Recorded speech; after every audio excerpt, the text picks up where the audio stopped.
Welcome to the Gump Report.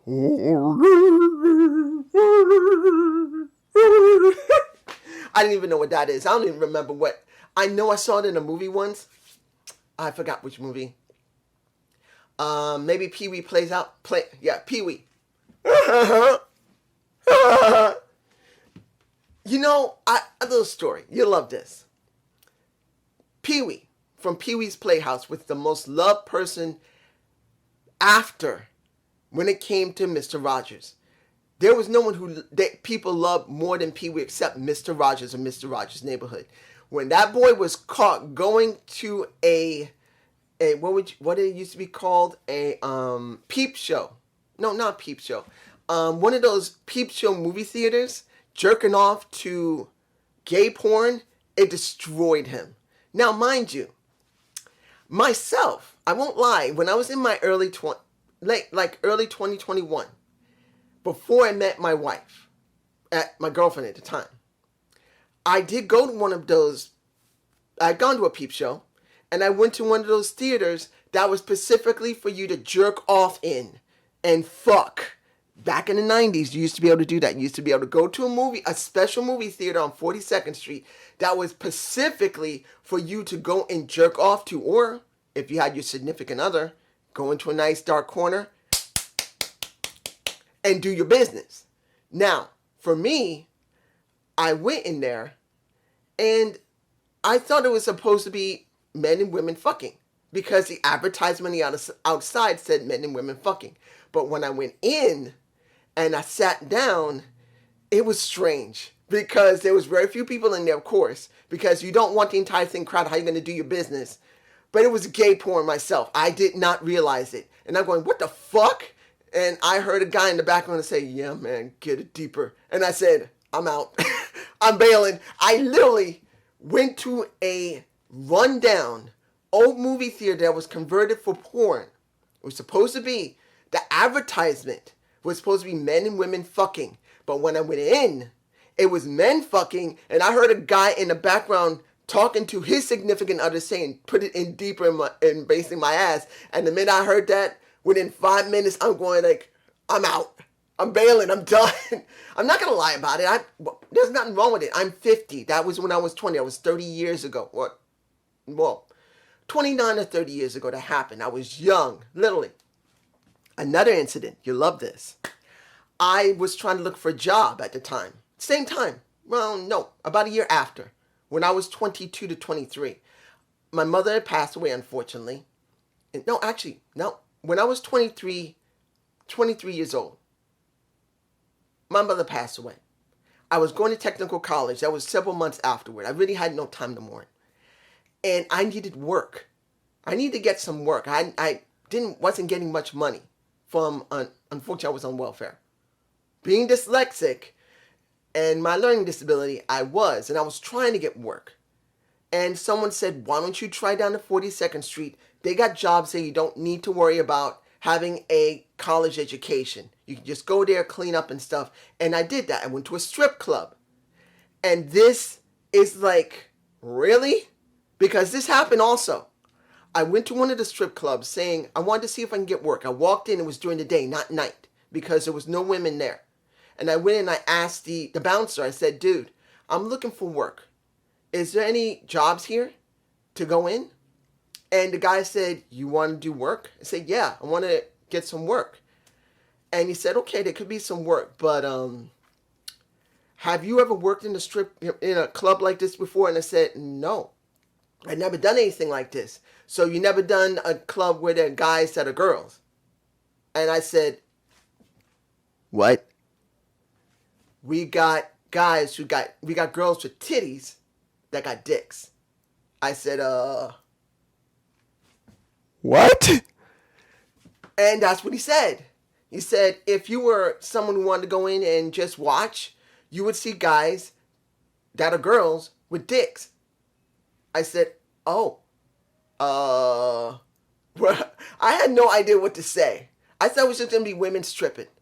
But it was guys that had tits. And they still hadn't gone through the full transition to remove their business. And I'm like, went back to you. Never went back.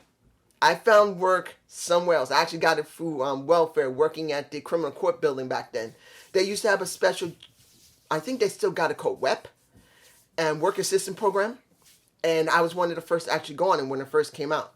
And I worked at the criminal court building, and that is the most disgusting place you can ever be. If you think a strip club or a peep show stinks, work in the criminal court building back in the 90s. It is the most revolting place you could ever work. You don't ever want to work in a criminal court building as a janitor cleaning up either needles, blood stains, and evidence. Dude, guys, evidence. Back in the 90s, they didn't dispose of evidence the way they probably do now, where they would literally destroy it at sight. Because there's a lot of information there. Back then, once they finished the case for the criminal court, they just basically had the people who were doing maintenance just throw it out. And you would see blood stains on clothes. You would see kind of like this presentation paper with all the evidence on it. You would see, unless it was a major weapon like a knife or a gun or something, you would not see it. But all the pictures, some of the pictures, not all of them, but some of them would still be there of death. Now, of course, it's different now. That was back in the 90s where it was very sloppy. Now it's way different. But damn. But you didn't come here to hear that. Oh my gosh, I went on a tangent. This is about AEW moving. I'm so sorry, guys. I'll probably put a timestamp at the bottom. I'm sorry. This is about AEW moving. AEW is moving to TBS next year. Also the announcement, and this is a couple of weeks old by now, almost 2 weeks old. But also their new show Rampage, which I don't like the name. It will also start airing this year on TNT. This is what we got. Now, this is my feeling about it. You're going to have both shows on the same network, TNT, this year, and they'll move and transition over to the other network next year. But from what I understand, pay-per-views will still be possible on TNT. So TNT may still do some pay-per-views. Well, TBS will probably have the main shows. So both networks, which are under Turner Broadcasting, will still benefit. Now, one, this is my feeling about it. Is it a good move? Yes, it is. Due to TNT is smaller than TBS, even though they're both under the same major company, which is good. TBS is much larger. This is TBS. This is TNT. TBS, TNT. There is a difference. So they will even get a more bigger, wider base. Now, of course, you're gonna have hockey on TBS now, along with baseball, along with basketball. They're gonna have to compete in some form of fashion. Hopefully not too bad. But that will be on TBS. But they should do all right. Now, my feelings about this situation, it's a good thing. But I do not agree with Rampage. The name Rampage makes no sense. Why would you bring in a new show on YouTube called Elevation? Wouldn't it have been better to have Elevation as the new show? AEW Elevation should be on TNT, not Rampage. What is the point of having two YouTube shows? What is the point of having AEW Dark and AEW Elevation, AEW Rampage, and AEW Dynamite? That makes no sense.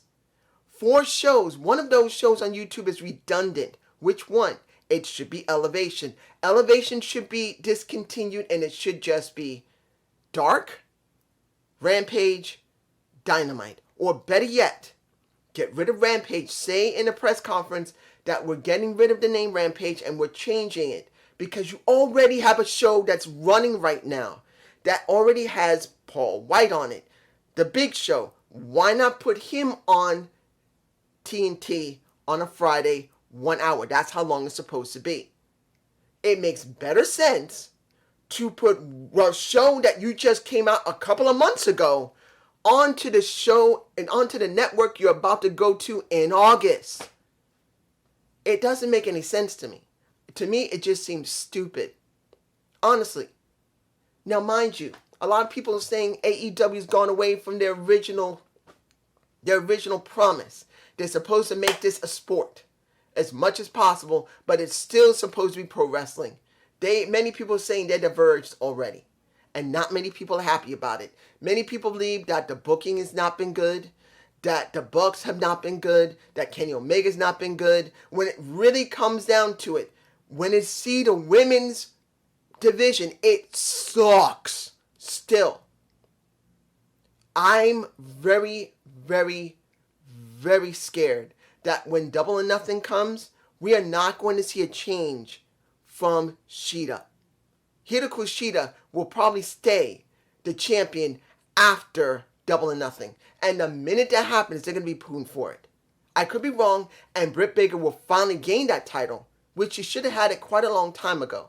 But they probably did not want to do it due to the fact of the pandemic. She probably would have had it easily last year. If she hadn't had a broken nose, she would have easily had it last year. But now, if they are doing it, Britt Baker becoming the new champion will be the right way to go. But I don't feel like they will. I do believe Shida will retain. That's how I feel. A lot of decisions that have been made in AEW's, not in AEW's favor. So, the move is good. Going to a bigger part of their company, because they are part of Turner, it's great.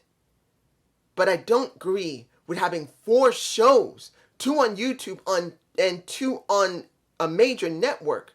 It's one of them is so redundant. It's totally redundant. I just don't agree. I think it's stupid. But this is their decision. I'm not going to tell them they're wrong, because they ain't going to listen to a little guy like me. But let's just hope it doesn't go south. Because, honestly, why do you even use Elevation for anything? Elevation's redundant. Eventually they're going to get rid of it. If they don't, they're stupid. But it's just my point. I am so anxious to get my Anon Verk video up. I want to stop this now. So I'm going to stop it. Peace.